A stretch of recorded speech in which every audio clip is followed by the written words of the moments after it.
Welcome to No Stats, where we call it how we see it. Peach, you might have just seen one of the best Sweet 16 games or March Madness games in a little while, bro. That Michigan State, Kent State game, overtime, first overtime game of the season. We expected it to be a good one, but I don't know if we expected that. I definitely expect overtime, man. Yeah, two competitive teams. You really see that in the tournament for some reason. You do. And sometimes you see it, right? And I feel like you see it in the earlier rounds a little more. But if I could pinpoint a game, I feel like it would be that game. When I was looking at, and I think we might have said it in our Sweet 16 tape or predictions, but that was a close game. I mean, we were rocking with Izzo, just off of coaching experience. But Marquise Noel. Oh, my God. That team. Bro, I just want to talk about him, man. Like, I want to give him his flowers because that was a hell of a game, bro. Give that man the garden. Fuck the flowers. Give him the garden. Give him the garden. I like that. I know we don't do the stats too much, right? We know stats, right? But stats still is an important part of the game. So I just want to say 19 assists and 2 turnovers. Two turnovers and 19 assists, bro. That's the reason Kent State walked away with that victory. They made Michigan State turn the ball over. They didn't turn the ball over. Michigan State is a team that, and when we spoke about this in our Sweet 16 prediction, in our bracket, I said they made 2 threes, or they made a little bit of threes. They didn't take advantage of that against who did they play? Oh, am I drawing about Marquette? And they were still able to beat Marquette. And I said that might come back to bite them. They shot over 50% from the 3. Shot the ball beautifully. But Kent State was just a better team, bro. They were just a better team. State like, was it's looking not crazy today. Michigan State played a really good game. But sometimes you just got to tip your hat, man. And that point guard for Kansas State, I think you said this to me in the text message when I text you about it, but he on one of those runs. I think he's going to be on one of them runs, bro.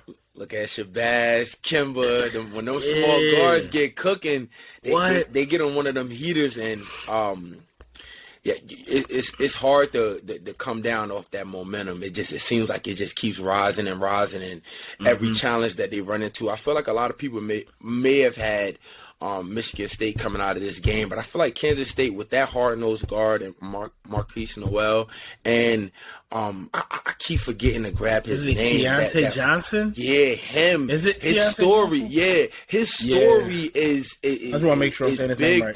for this type of run right now. You know what I mean? For him to go through what he went through, he has a big chip on his shoulder, and I think that goes overlooked. Also, too, to throw some numbers out there. Michigan State had 13 turnovers tonight, and Kansas State scored 16 points off of those turnovers. So it's a numbers game when you come down to the small details. And this is a big one right here for Kansas State, man. Huge one. It is, bro. And I think that momentum, right? We talk about that snowball effect in March. Right, you playing good basketball to end off February. You come into the tournament with that momentum. You get a couple of big wins, and you ride that momentum, right? And now they have to play, I believe, the winner of Tennessee and Florida Atlantic. And by the time this video comes out, there will be a winner. But I say that to say I think Kansas State can beat a Tennessee without their point guard. That'll be a tougher matchup. But I think they can get to the Final Four. I think Kansas State can get to that Final Four, man. I think we could see Alabama and Kansas State. I think that's the way it'll line up. And I think that'll be a hell of a game. Tennessee's length and athleticism scares me just a little bit. But with their point guard being down, I feel like that's going to be a tough task because he does a lot for that Tennessee ball club. I also am upset because every time we do a bracket – the team that I have going to the Final Four loses 15 seconds after I say that shit out of my mouth, man. Bro, wait. When we was picking that game, did I say Kansas State? I think we got to go back and look because you always do that shit. Yeah, bro. Like, I might not have, but I might not have because I do like Tom Izzo, and I do like Michigan State basketball program. I've been a big fan of their program for a while. That game was winnable too for them, so it's not like Kansas State went out there and just took it from them. I think they missed a free throw late. And make it a 1-point game. They could have tied the game up. Maybe that would have changed the floor of the game. You know, every little detail counts. Right. So, and to take a step back, bro, like from the amazing performance from Kansas State, and more specifically Marquise Noel, but that game was a hell of a game, bro. That game was so good, bro. Like the fact that we got overtime was just a bonus. Like, you know how they say we got free basketball, but that was literally like, yes, I don't want this game to end. Like, this is a hell of a game. Right? Because I didn't really have a horse in a race. In March, I like to, you know, unless we're betting on the team, but I like to just watch the games. Be a natural fan, man. Yeah, bro. And just get that, you know, that feel for the game. So the fact that we got overtime and got to see two really good teams battle it out, you can tell they both wanted it. And this is why I love March, bro. This is why I love March, man. Because I feel like, don't get me wrong, every other sport has their playoffs, right, or their tournament where, you know, you get down to the nitty-gritty and when it really matters to win a championship for your team. But I just feel like March, it's just so much, right? And you got one game, like I was saying. Mm-hmm. You got one game, bro. And it's just amazing how did some of these games turn out. I think we, you know, going to get a few more of those as the tournament shrinks, right? And we get down to the really good teams. You know what I want to say too, bro? Can you imagine like the mental preparation and the mental turnaround for these games? Like, you know, Kansas State coming off a big win tonight, but you just got to turn that shit around that next game. Like, that shit won't even matter. You drop next game. Like, you got to be, and that's just the mental aspect surrounding the tournament, bro. You have to be mentally locked in every game. And you that's a have great short-term memory, bro. Yep. Like, be high on that win, but still remember your ass could be home in the next 2 days. Absolutely, so it's like, bro. And the key component of that is leadership, bro. I think leadership is so important. Absolutely. In your coaches and also in your players, right? Because you're the ones on the floor putting in that work. And saying coming off a big win and being able to shift focus that quickly to come out and put that in your backpack. All right, we got this win. Now let's keep hiking on this trail. Arkansas was a team that wasn't able to do that. Arkansas beat Kansas, and I think most of the country would agree, most of the world would agree that Kansas is a better team than UConn. At least I thought so. Kansas is a really team. This is the defending national champions. They were able to knock them off. They go and play UConn, or you would at least think it would be a game. And UConn beat the brakes off them because they were probably still high off. They was probably still high off that win, man. And it happens, man. Like the highs, and just for example, the ABA team I play for out here, we just won the regional championship, and bro, I just came down off that high, and I'm glad that we don't start our national tournament until the middle of April, but I was high for like 2 weeks off of that shit, bro. So question. If y'all had to turn around 2 days, or, well, I guess not 2 days. What was that? Saturday to Thursday. So 4 or 5 days. If you had to turn around that quickly, 5 days, 6 days, do you think, well, not 6, 4 or 5 days, do you think you could have shifted momentum, shifted focus automatically right there to lock in? I think so. You know, I've been playing this sport professionally since I was 22. So I think since I knew the tournament was far off, I knew how much that I could, you know, I've watched the game 7-8 times. I watched the highlights 7-8 times. I went through the pictures, you know, you posted it on Instagram 7-8 times. But bro, you know, bro. So but I think if I knew the game was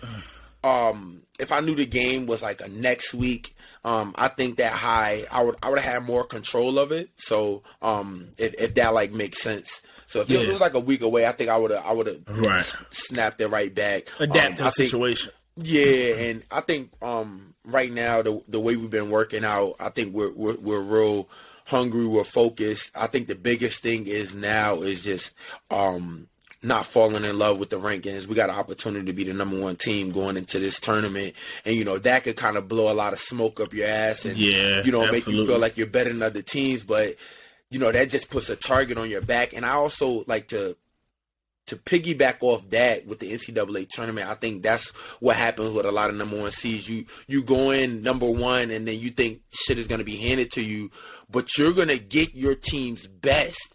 Like the team that's going in against you. They have nothing to lose. Nothing, bro. Nothing. You got all the pressure to fucking lose, man. So I think we got to be real locked in on that going into the tournament in April. So absolutely, bro. Absolutely, bro. Can I get a 20 points, 19 assists? You got one of those? 19 dimes. I'm gonna let my guards get the dimes. I'm gonna do my best to get into my spots, but I want to set the tone defensively. I'm all ABA first team, all defense. I keep saying that shit. You know me. Talk your shit. Me and my wait. You keep saying it, or is it actually an accolade? It's not actually an accolade, but I say that. Shout out my man Jamie Calloway, my man Manny. He's probably going to be an all-ABA guard this year. He played huge throughout the season, but he really played huge in that championship game. But we play one-on-ones every day in practice like me and you used to do in college, bro.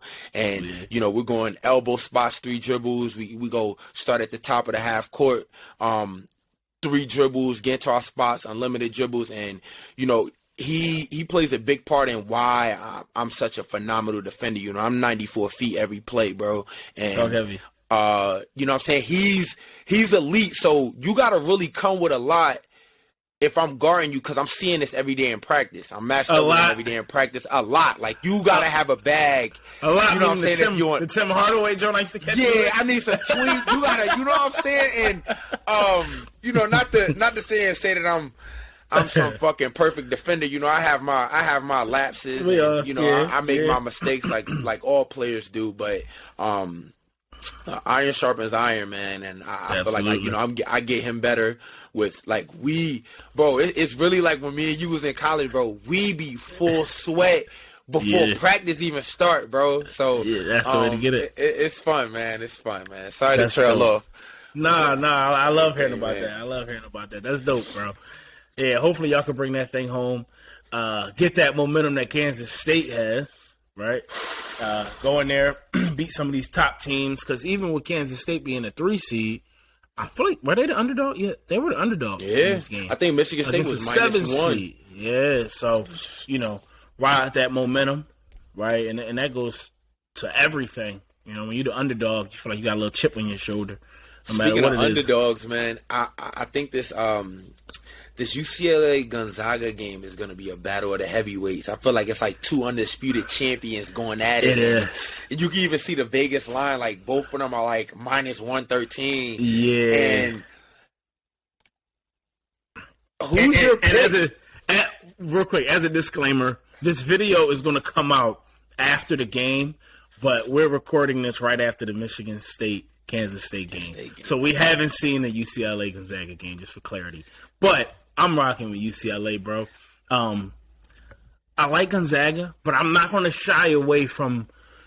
I think they're finding their rhythm, right? Gonzaga's finding their rhythm, but I think UCLA is a team that's been pretty much complete the whole season.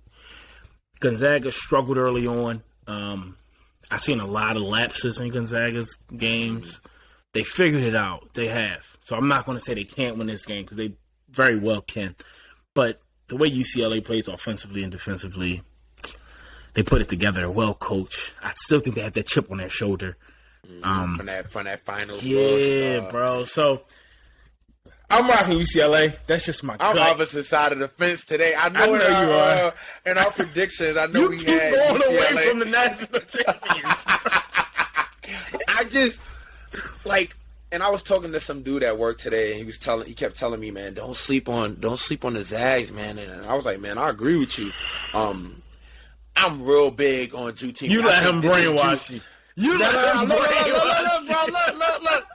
I think Drew Timmy tonight, this is the biggest game of his career, bro. it feels like he's been with Gonzaga for 17 years. But this is the biggest game of his career right here, and I think he shows it tonight. I could be wrong.